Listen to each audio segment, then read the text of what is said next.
So hi everybody, welcome to today's discussion. And I hope this is going to be a very interactive session because this is really a topic that will make you think. So we all have been appreciative of recordings. We like when live performances are recorded. And of course all of us have attended live recording. When we discuss this particular conductor, and if I'm correct with his pronunciation, so he is Romanian, and I of course, I learned in Germany that we always said Sergiu Celibidache. But today I learned if it has some resemblance with Italian, then it could be Celibidache. So I don't know, Celibidache or Celibidache. So I don't know, either one. But you know who we are talking about, and the spelling is correct, that much I know. So he was a conductor who lived from 1912 to 1996. I don't know, any of you has heard him before? No. No. Yeah, and it's really not a surprise. You will very soon understand why that maybe is the case. You see here a lot of recordings, and if you go online and especially on YouTube, you find a lot of videos with him. But please let me tell you that all of these recordings were released after 1996, after the maestro had passed away. So he was absolutely vehemently against recording. He had the idea that music is the art of the moment. If you think about it, most instruments, if it's the woodwinds or the bassoons, they can hold a note and sustain that sound just for as long as their lung is filled with air. If you're a good string player and you have a good bow technique, yes, you can maintain or sustain a note as long as you maybe can. But for example, piano and guitar and harpsichord, those are instruments where you bring a string into motion and there the sound goes. For some instruments, the sound goes faster than others, but there's a limitation to how long you can sustain a note. So this composer really felt strongly about that because music is this the art of the moment, that you cannot really experience fully what a work of master like Beethoven or Bach is about if you hear it in the recorded format. He really believed that you had to experience, and that's the important word, experience music performances in a live setting. And that was the only way. But he didn't have YouTube. And he didn't have YouTube. Oh my God, can you imagine? He would have had a heart attack if he would have known about YouTube. So this would have been so against his philosophy. So very sure about, he was very, throughout his life, feeling very strong about this. I should also mention that he was trained in Berlin, so he studied music. He also studied musicology, and he has a degree, and I forgot if it was, he has a PhD, I think, in musicology, but then he has, I think, another degree also in philosophy. So he was really a thinker. So nothing was really left without putting a lot of deep thought to it. And he really came to the conclusion that he did not like recordings, and during his lifetime he did not allow any releases of his performances to be recorded. Well, they were recorded because that's the irony, that Any performer who has ever performed in Carnegie Hall, that's one example, has been recorded. So that those recordings are not released to the public and available, that's another story. But every single performance that ever was done since the day that this technology was really put into Carnegie Hall has a huge archive of every performance that ever was done at the hall. So many of those performances are now really re-released. It's mainly his son behind it who has released all the existing recordings that his father didn't allow to be released. Now the son is actually allowing to be published. And if you go on YouTube, you find all the major repertoire. He had quite a huge history. So let me see if I find, no. Oh, no. And so this conductor, really, that's why I think it's not surprising that you have never heard of him, because why do we know of people? Because, well, we hear the recordings. And he was very vehemently against recording, and I thought that recordings are against the very nature of the experience of live music, that he did not, he never was very well known. He was 72 years old after he already had been music director of the Berlin Philharmonic, you name it. He had done it all.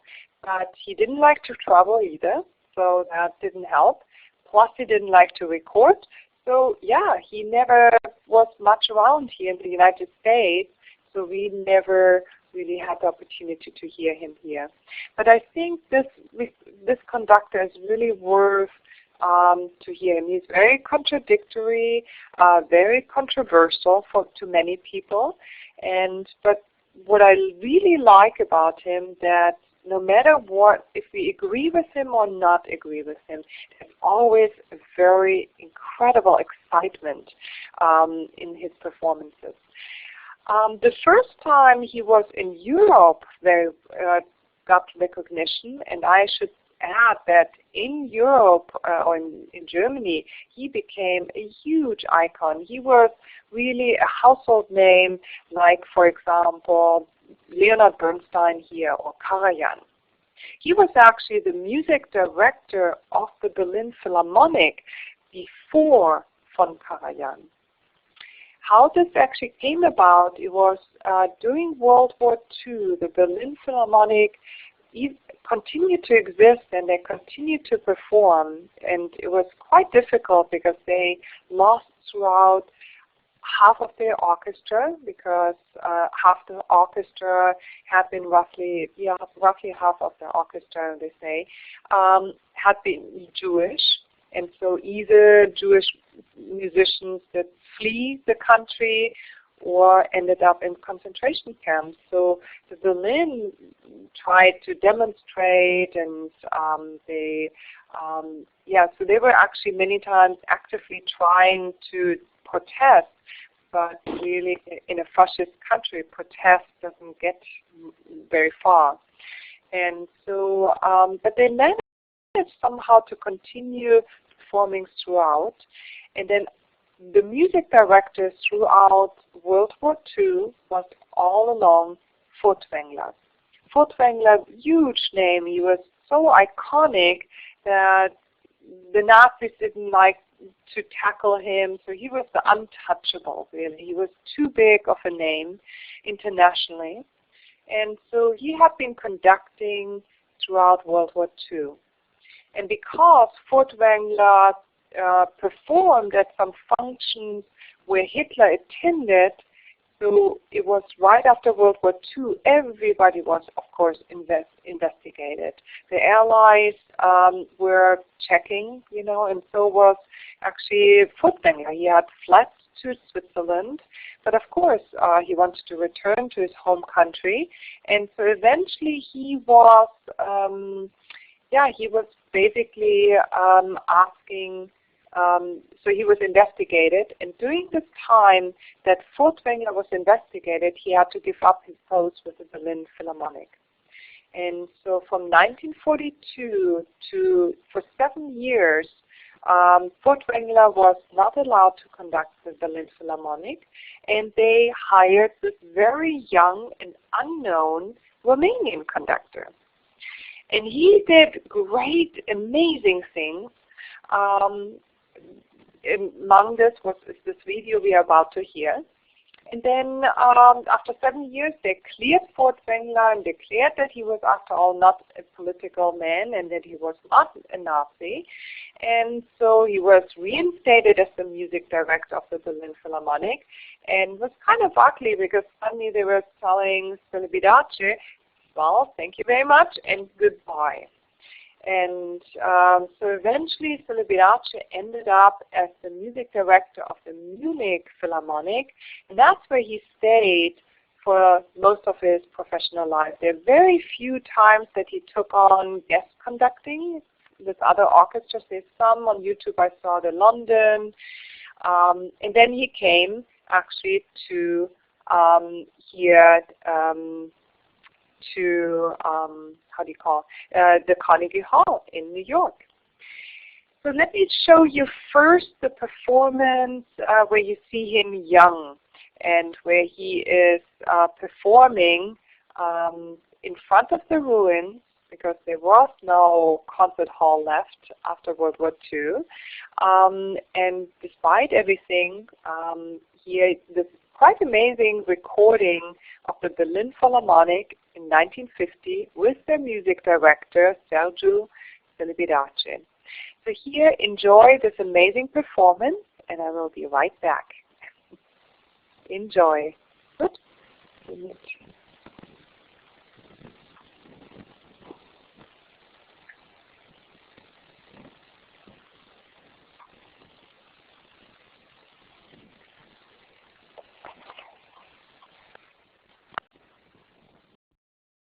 All guests have been muted.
All guests have been unmuted.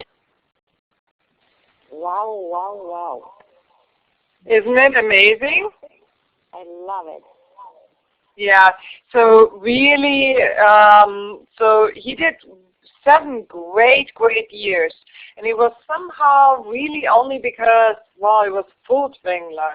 And, well, of course, Furtwängler was great. But after 7 years leading this orchestra so well, he was just released. And after Furtwängler, I believe it was, I don't know, there might have been somebody in between, but after Furtwängler sometime then it came von Karajan. And then of course it was Celibidache, really such an incredible, successful career with the Munich Symphony Orchestra. What was also unusual about this composer was that, conductor I should say. Well, he was also a composer, but he's mainly a conductor. So he really was known for excessively long rehearsals.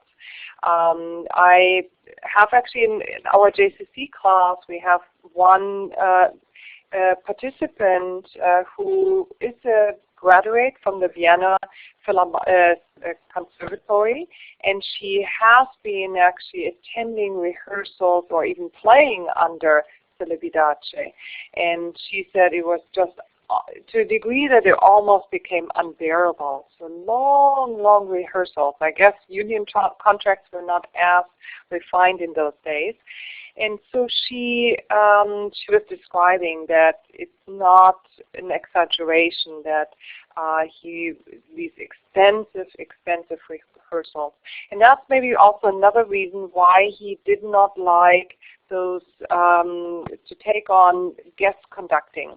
You know, where you fly into a city, you have maybe 3 rehearsals with the orchestras. They have been working with maybe the assistant conductor or somebody who worked with them. And then just the guest conductor comes in, rehearses 3 rehearsals, and then that's supposedly the big change in how the orchestra will perform it. Of course, in 3 rehearsals you don't move the world. And so, and Celibidache knew that, so he actually would not take on any job outside of the Munich orchestra if they, in the contracts, were not granting him many more rehearsals than just the customary 3 or 4. So what's also interesting is that, you know, in music we have this one term we call transcribing. So if, for example, a piece is written for the piano and I decide I want to play it on the classical guitar, I need to do what we call a transcription. To him, because music was really the element of the moment, that experience which cannot be duplicated. It's just true only in that 1 second that you experience it, and then it's gone. And so to him, to record in, to try to put, well, there are many factors involving getting in between you and the music when there's a recording. There's a microphone, there's some individual deciding what's the right microphone, then there's the sound engineer. They have these big tables with a lot of buttons, and they can manipulate sound. They can manipulate the balance between the different orchestra instruments. So then they mix it, they edit, and they cut until you get the final recording in the market and you listen to it. So to him, that was an equivalent then really to have a transcription of a piece. Suddenly that's not anymore what his orchestra was playing live and what you would have experienced if you would have heard the orchestra in a live performance. I don't know, does that make sense to you? Yes. Yes. I don't know. Yeah, go ahead. No, go ahead, Pili. No, I do not. Well, that's my feeling. I do not agree with him in that the music can be experienced just when it happens, this moment. well, at this time, of course, the acoustic and the technology was not what we have today, which we can reproduce exactly the same. So maybe, of course, he had another experience, but to me, that doesn't, you know. Nowadays, I think we have unbelievable music that there's not, we don't believe it at the moment it happens. Yeah, well, I agree with you too, because we all enjoy the recordings, and I think, I'm driving my car and I'm enjoying recordings. So yes, we have a custom in the world. It would be very sad if we wouldn't have the opportunity to hear these recordings. But on the other side, I understand where he came from, and to a certain degree, that's why I still attend live performances, and I keep saying in all my classes that it is not the same. That it's not the same to hear recording or really to experience that excitement, the adrenaline of the musicians, It's just, there's an electricity in the air that you cannot really you can sense it from the recording, but you don't experience it. That I do agree with him. So it is, and he actually has these very philosophical, and you will hear him speak about this in a moment. So he also believed in Zen Buddhism, and I didn't go quite as much into it, but in his interview he's talking about the transcendental experience that to him it was not possible outside of the concert hall. And that's why he never recorded. He never agreed to have the recording. They nevertheless recorded him, but now all those recordings were released after his death. And so there's a lot of these great videos. And I have one which one did I now? So this is also an interesting experience here and it's on Blackboard, so or you can look it up on YouTube very easily. It's just Celibidache in Carnegie Hall, and this will actually show right away. So he came, as I mentioned earlier, quite late in his life, at age 72, to give his American debut.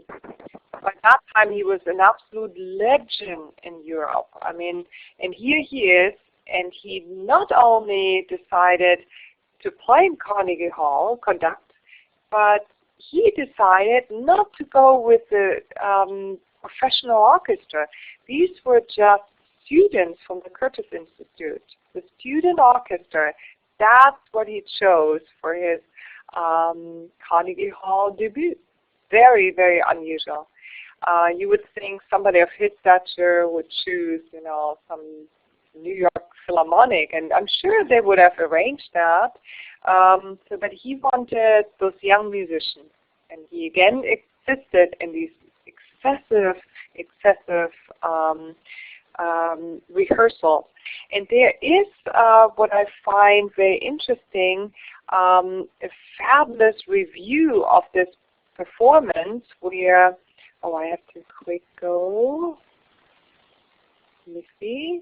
There, where he is actually the reviewer of the New York Times, the music critic, is actually here sharing his opinion on, can you all see the review? Yes. Oh, wow, great. Doesn't it work? I'm just trying new technology. There's such thing as application sharing.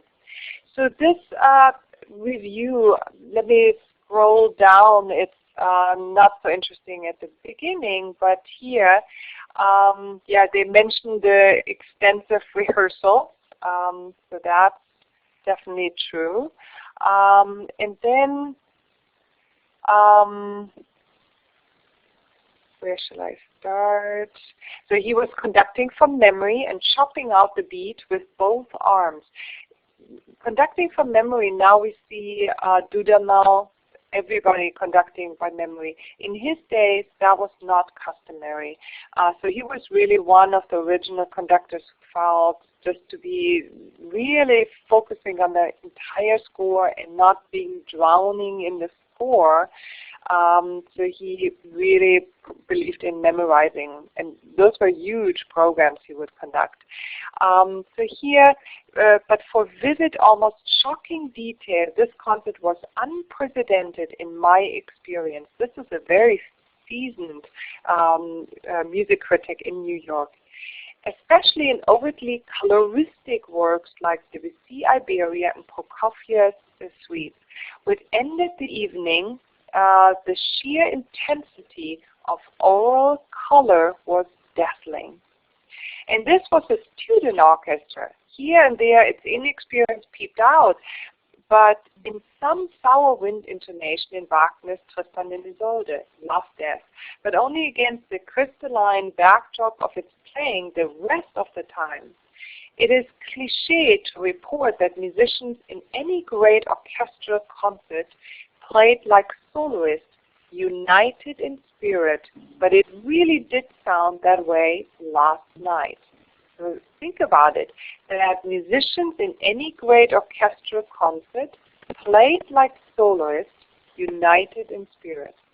What a concept. That's what we want. Many times we see orchestra musicians, they act almost like accountants. They play their notes and they're all kind of talking, playing at the same time. But then, you know, they don't quite, they don't engage themselves.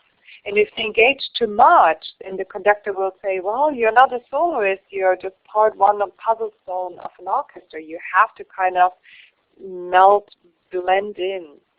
So he somehow knew how to get that solistic quality out of everybody, but still succumbing to the whole picture of the orchestra's sound. So he's talking about the incredible dynamics that this was riveting music making and superbly individual. So it was really that whole pages were rising and falling like waves.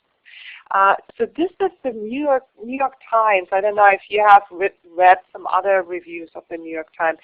It's not that often that music critics are that raving about the performance of a student orchestra at Carnegie Hall. You imagine what an amazing, so this was truly quite an amazing experience for everybody who attended. And so that every single movement of the Carnegie Hall performance is actually on YouTube, but we don't have time, unfortunately, for all of this. So I think, let me see, recordings.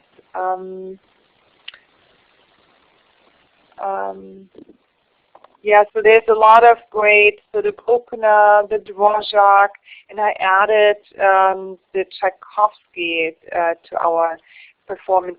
But let me play for you some interview. There's a documentary, and there is actually where he is conducting Tchaikovsky. But, and I did want,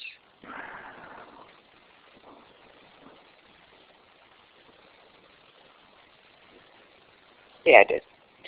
So this is really to make us think about music and music performance. And even if we don't agree, but what I like about this conductor, he makes us think.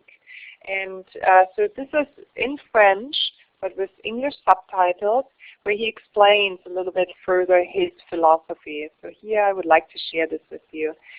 And here we go. Enjoy.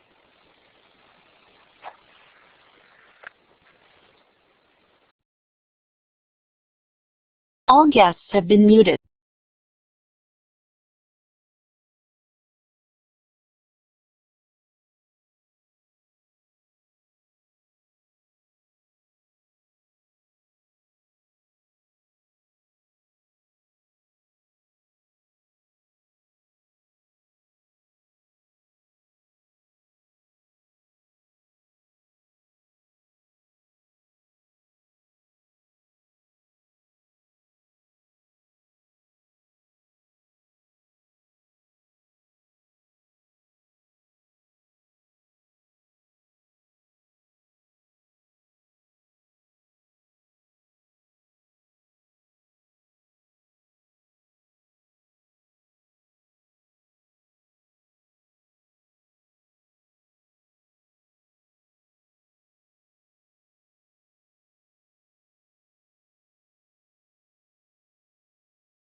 All guests have been unmuted.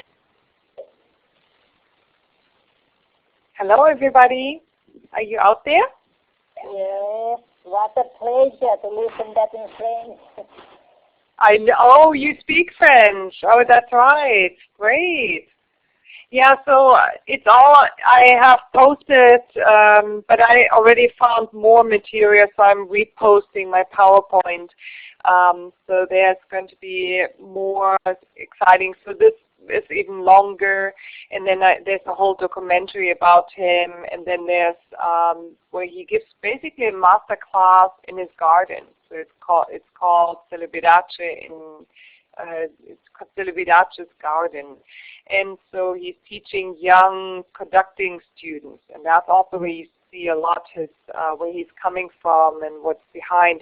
When you see him in performances, you not always see everything that he does usually, because he was one of the generation that would work very intensively those long rehearsals and numerous rehearsals, and then in the performance they tuned kind of down, so it wasn't all that much, because by that time the orchestra knew exactly what he wanted, and so it's really much less movement than he would do. But there's also even some rehearsal footage of Celibidache out there on, of course, YouTube.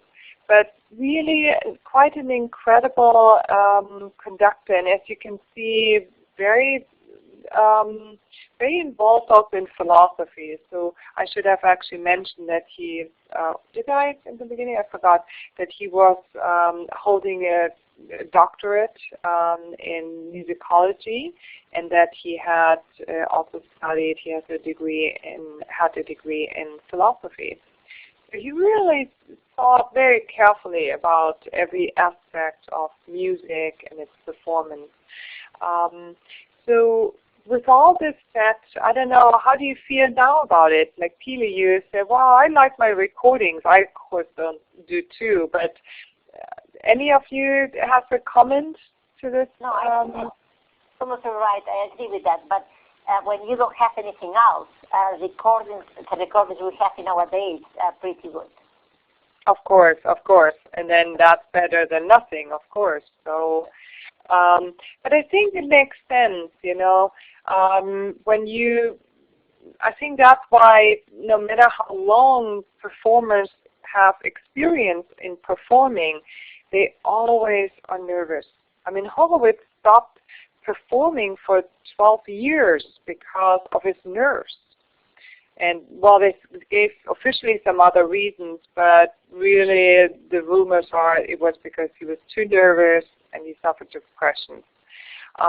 Glenn Gould, the legendary pianist, he also quit altogether ever live performances because of the nerves. So there's such special thing about those live performances, and these are great musicians.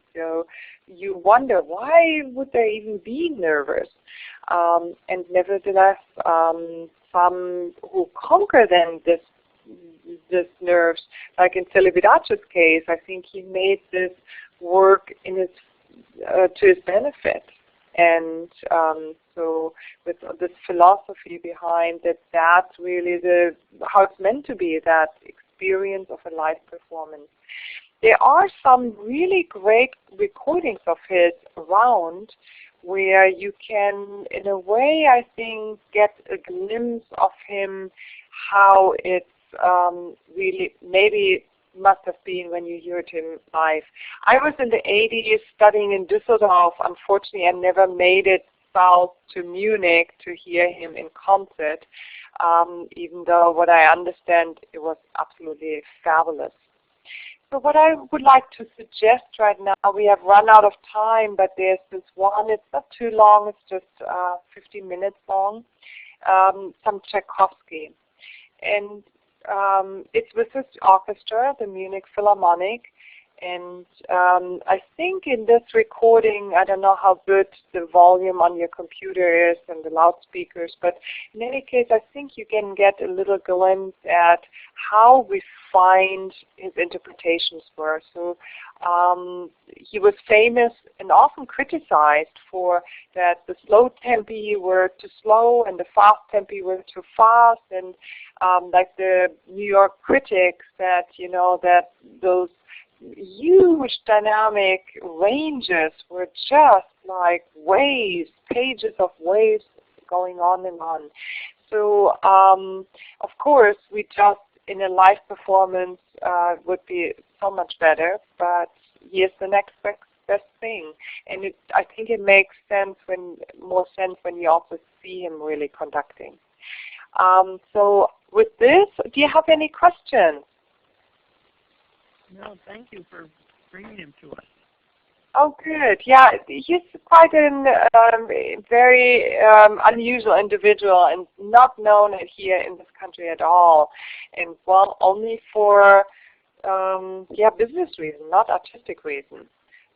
So the record labels were really in those days the ones who made great artists endorse them. When you had a record contract with somebody, then that meant you were hired for live performances because the record companies thought you were worth it. So you were worth it to be recorded, so it must have been worth to hear a particular performer to hear them live. But in Celibidache's case, we don't have that because he refused to see his recordings or being recorded at all, actually. They do. Yeah, go, George. No, I think thank you very much for exposing us to this conversation with, what he explained about his performing. And I think it's wonderful because it was fabulous how he explained it about the unity, and when you finish and you're supposed to be the end. It's unbelievable. So once you hear that, you understand completely differently the way he yeah. Yeah, and I think it also gets us a little bit more thinking, you know, how we approach music performances in the canned version, how we say, or in the live version, so format. But in either way, I think he brought something really meaningful to this world with his type of interpretation and his thought behind. So I'm going to just start the Tchaikovsky for you, and you just enjoy. And in the meantime, I want to thank you for your participation for this entire spring semester. It has been a great semester, and you always were very faithful attending the classes. So I want to really thank you for that. And so I will send you all the access codes. George, you can use the one I have given you already. Yes. And then I will send out a reminder not to forget to enroll on Monday night. So that's important. And then we will have a fun summer. So I'm looking forward to it. So here is now the Tchaikovsky with Celibidache, and it's a little glimpse of how excitement there must have been. They say that it was just really an experience. I mean, tickets were sold out far in advance, so he brought a lot of excitement to the concert hall. So always sold out performances. It was a real legend in conducting at the time. So here we go, and enjoy, and I say goodbye, and have a nice evening. Thanks for a great semester, Claudia. Yeah, Thank you, George. Thank you, Laura, Peely, everybody. Thank you. Okay. Good night. See you next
Wow.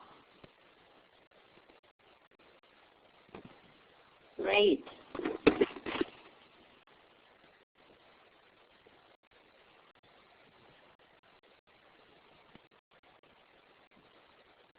Bye, George.